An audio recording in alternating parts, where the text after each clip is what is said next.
And coverage ન્યૂઝમાં આપનું સ્વાગત છે। ચૂંટણીના કારણે ધોરણ 10, 12 બોર્ડ પરીક્ષાનું પરિણામ એપ્રિલના અંતમાં જાહેર કરાશે।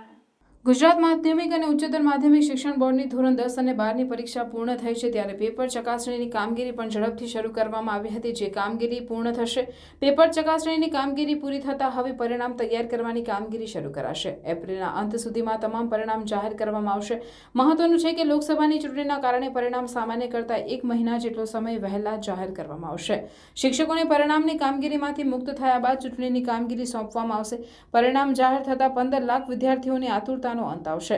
મહત્વનું છે કે અત્યાર સુધી ગુજરાત બોર્ડના પરિણામ મે મહિનાના અંતમાં અથવા જૂન મહિનાની શરૂઆતમાં જાહેર કરવામાં આવ્યા હતા, પરંતુ આ વર્ષે ચૂંટણીના કારણે પરિણામ 1 મહિના જેટલો સમય વહેલા જાહેર કરવામાં આવશે। તબક્કાવાર ધોરણ 10 અને 12ના પરિણામ જાહેર થશે।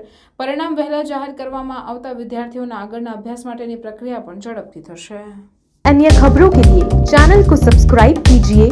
खबरों का नोटिफिकेशन पाने के लिए बेल आइकॉन को जरूर दबाएं।